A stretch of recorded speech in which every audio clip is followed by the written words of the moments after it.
வணக்கம் உறவுகளே, 2026 என்னுடைய தோட்ட பச்சை பட்டாணி அறுவடையும் சமையலும் வாங்கோ பார்ப்போம். சூப்பராக பாருங்க, இவ்வளவு பச்சை பட்டாணி ஒரு கப்புக்கு மேலே கிடைச்சிருக்குது. முத்தின பட்டாணிகளை எல்லாம் உடைச்சு முத்து முத்தாக வச்சிருக்கிறேன். மற்றது எல்லாத்தையும் நல்லா வெட்டி உங்களுக்கு ஒரு சமையல், அதாவது பொரியல் வர என்று சொல்லி எங்கட பாசையில் சொல்லுவோம். அதைத்தான் உங்களுக்கு செய்து காட்டப்போகிறேன். அதுக்கு முதல் பார்த்தீங்கன்னு சொன்னால் இதை எப்படியெல்லாம் அறுவடை செய்தேன், எப்படியெல்லாம் சேகரித்தேன்ன்றதை பற்றியும் உங்களுக்கு தரப்போகிறேன். வாங்கோ இப்போ காணொலிக்குள்ள போவோம். வணக்கம் உறவுகளே, நான் சுவிஸ் மாலா. இப்போ பார்த்தீங்கன்னு சொன்னால் நான் என்னுடைய வீட்டு தோட்டத்தில் நிற்கிறேன். இது வந்து பச்சை பட்டாணி மரம் பாருங்க. நான் நடுக செய்தது, பச்சை பட்டாணி போட்டது எல்லாமே உங்களுக்கு காணொலியில் ஒழுங்காக தந்திருக்கிறேன்.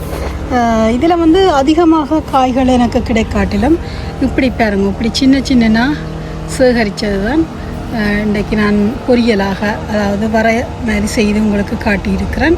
என்னுடைய தோட்டத்தில் ஆஞ்சது இப்படி பிஞ்சு பருவத்தில் தான் எல்லாத்தையும் நான் பறிச்செடுக்கிறேன். நான் இப்படி பாருங்க, இப்படி பிஞ்சு பதத்தில் பறிச்செடுக்கிறேன். நான் உங்களுக்கு போன வருஷம் பச்சை பட்டாணி என்னுடைய காணொலியில் போட்டேன். போடைக்கில் உங்களுக்கு சொன்னேன், இதை பச்சையாகவும் சுவிஸில் கூடுதலாக இதை பச்சையாகவும் சாப்பிடுவார்கள். பச்சையாக சாப்பிடக்கில் இன்னும் அதிகமான சத்து கிடைக்கும். இதை முத்த விட்டால் தான் இதுக்குள்ள அந்த பச்சை பட்டாணியாக நாங்கள் எடுக்கலாம். அதை வெளியில் முத்தாக எடுக்கலாம். மற்றபடி நாங்கள் இதை இப்போ நான் காட்டின இந்த பருவமாக இருந்தால் நாங்கள் இப்படியே பச்சையாகவும் சாப்பிடலாம். இதை பலவிதமாக நாங்கள் சமைக்கலாம், நிறைய விதமாக நாங்கள் சமைக்கலாம். ஆனால் இதுதான் இந்த கறிகளாக இருந்தால், நாங்கள் வெள்ளைக்கறின்னு சொல்லுவோம் தானே, மிரக்கறி, அந்த மிரக்கறிகள் வைக்கிறேன்னு சொன்னால் இதுதான் சரியான பருவமாக இருக்கும். நான் இப்படித்தான் எல்லாத்தையும் அறுவடை செய்து கொஞ்சம் கொஞ்சமாக எல்லா மரத்திலும் அறுவடை செய்து சேகரித்து நான் ஒரு பொரியலாக உங்களுக்கு அதை காணொளிப்படுத்தி இருக்கிறேன். நீங்கள் தொடர்ந்து பார்க்குறது மூலம் அந்த காணொலியை நீங்கள் பார்த்து கொள்ளலாம். எல்லா இடமுமே இங்கே சமரண்டபடியாக சரியான வெயில் அடிக்குது, கொளுத்துது வெயில். எல்லா இடமே வேலையில் நடக்குது. அதான் உங்களுக்கு சத்தமாகவும் தருது பாருங்க. இதில் எல்லாம் போட்டிருக்கிறேன். உங்களுக்கு வெயில்னு சொன்னான் தானே பாருங்க, உள்ளியெல்லாம் தயார் நிலையில் வந்துட்டுது. இனி அறுவடை செய்ய வேணும். பாருங்க, காஞ்சி போய் இருக்குது. இங்கே பாருங்க, இப்படியெல்லாம் காஞ்சி போயிருக்குது. இந்த பச்சை பட்டாணி மரம் எல்லாம் இப்படி காஞ்சி போயிருக்குதுன்னு பாருங்க, சரியாக காஞ்சி போயிருக்குது. ஆனால் மேலுக்கு வந்து அந்த இந்த காரணமாக சின்ன குட்டி காய் தான் எடுக்கக்கூடியதாக இருக்குது. பாருங்க, நல்லா காஞ்சி போய் கிடக்கு. எப்படித்தான் தண்ணி அடித்தாலும் அது காஞ்சி ஒரு நிலையே தான் இருக்குது. இருந்தாலும் காய்கள் ஒன்று ரெண்டுங்களுக்கு எடுக்கக்கூடியதாக இருக்குது. இப்படித்தான் நான் எடுத்து பாருங்க, இப்படித்தான் நான் அறுவடை செய்து சேகரித்து இன்றைக்கு உங்களுக்கு நல்ல பொரியல் ஒன்றை செய்து காட்டியிருக்கிறேன். கொஞ்சம் அறுவடையாக இருந்தாலும் ஓகே, போதுமானதாக இருக்குது.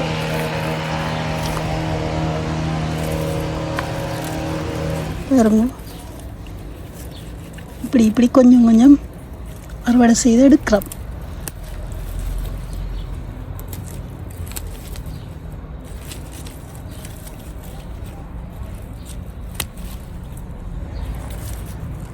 பிஞ்சு பருவத்திலே எல்லாத்தையும் நான் எடுத்துக்கொள்கிறேன். இங்கே பட்டாணி வந்து கிடைக்கும் எங்களுக்கு. இதுவும் கிடைக்காதண்டு இல்லை. பாருங்க, இதுவும் பச்சை பட்டாணி மரம் தான், கிடைக்காதண்டு இல்லை. ஆனால் சரியான விலை.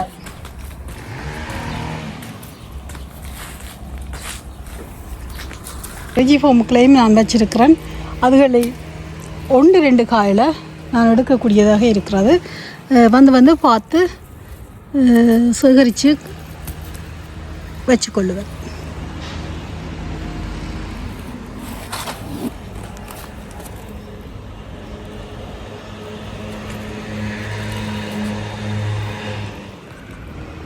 இப்போ வாங்கோ நாங்கள் சமையலுக்குள்ள போவோம். பாருங்கோ, இந்த பச்சை பட்டாணி எல்லாத்தையும் சூப்பராக அழகாக குறுநலாக வெட்டி இருக்கிறேன்.